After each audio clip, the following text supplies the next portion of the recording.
Forget everything you've been told about Gachagua. Forget the impeachment, forget the court cases, forget the endless headlines telling you that Gachagua has been finished politically. Don't antagonize Gashagua, Yeah. unless at your own peril. Yes. Something happened last week, and it completely changed the conversation. Gashagua could as well say, I went, I saw, I conquered. Something happened in Western Kenya. Hapa Kiminini, hapa Trans Nzoia, hapa kwa Komandu natembea. Mnasemaje? And then something else happened in Thika.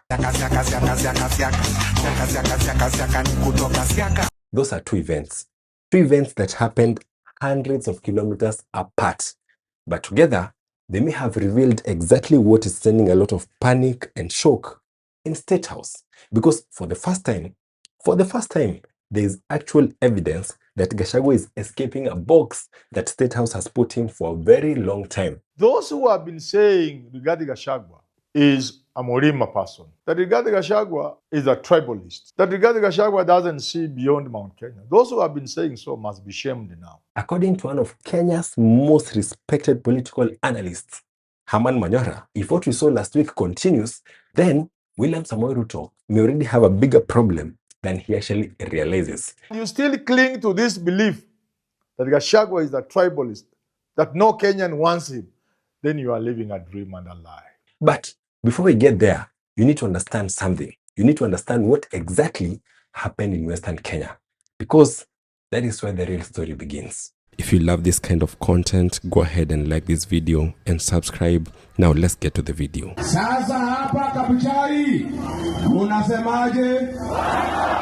Hapa Nasiada, Bumula, unasemaje? Hapa Matungu, unasemaje?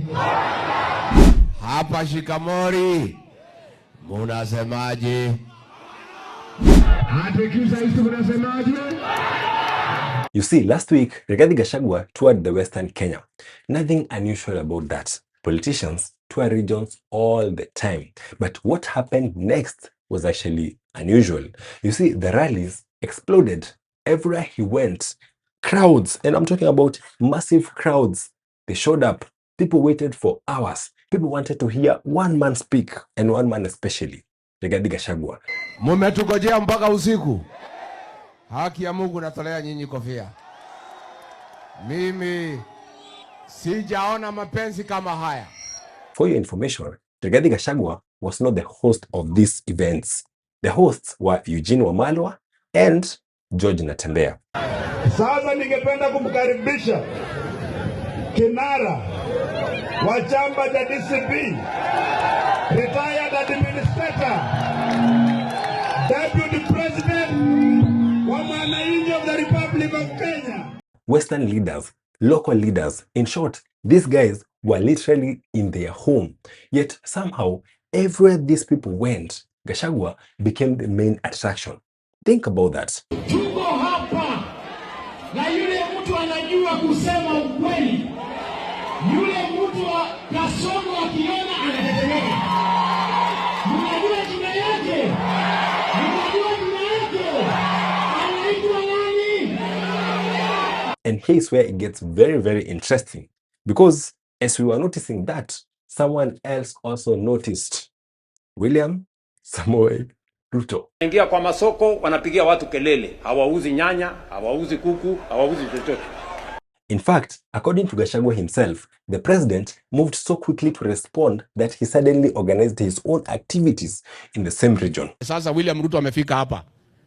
Ameita wabunge, ameita watu 50 kutoka kila ward. Ati aongee na hawa.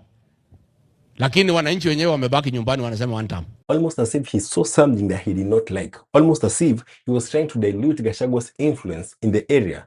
Tulikuwa tuende pale Kakamega mkutano. Ameweka GSU amefunga town. Ati tusiingie kuongelesha watu ya Kakamega.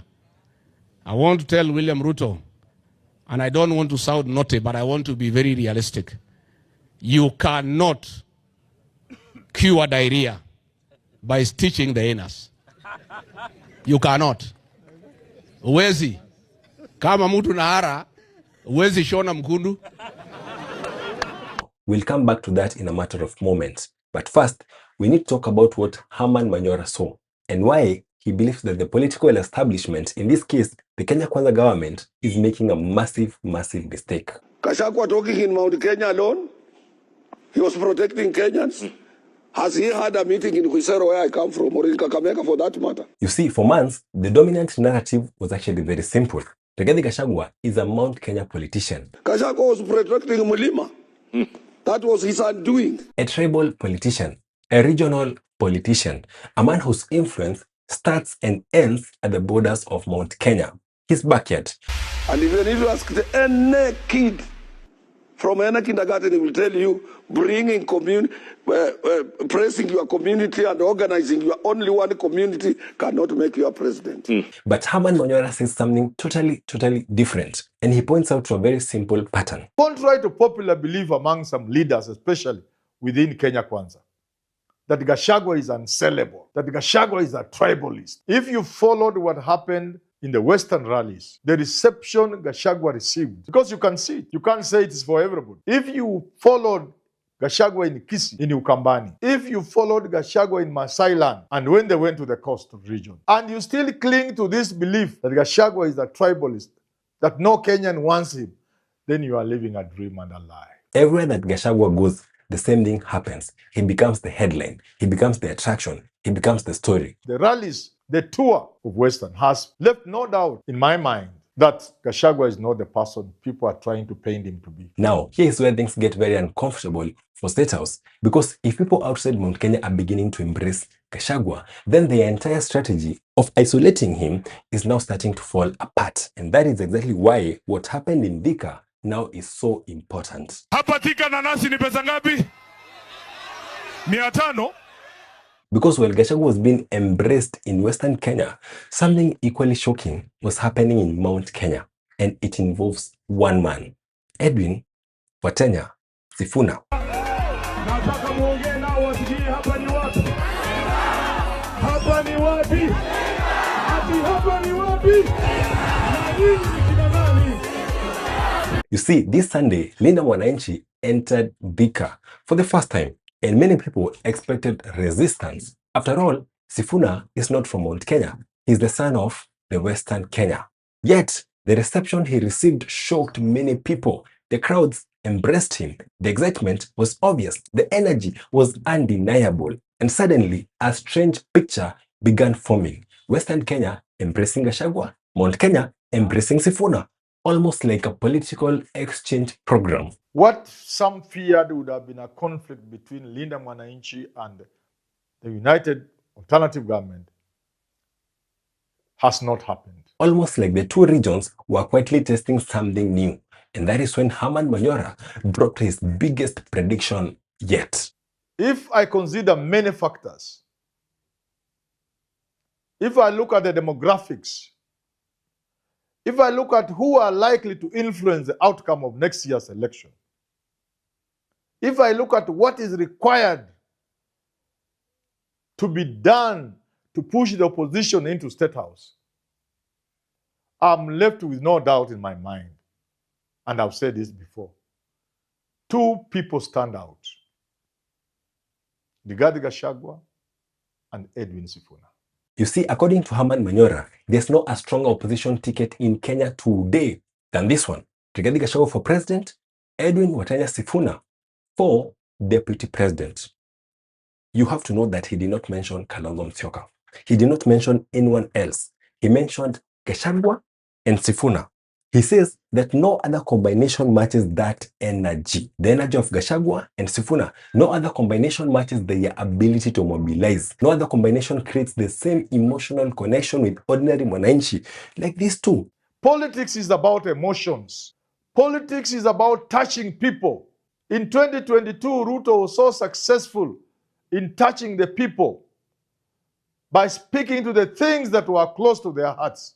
When Ruto came up with bottom up, kutoa jamaa wa chini kuwapeleka juu, it touched the people. It was resonating with the people. Today, no doubt, two individuals are doing exactly that. And that is Rigathi Gachagua and Edwin Sifuna. And whether you agree with him or not, you have to admit something. The evidence is beginning to pile up. Western embracing Gashagua, Mount Kenya embracing Sifuna. The court case is also increasing sympathy for one Gashagua.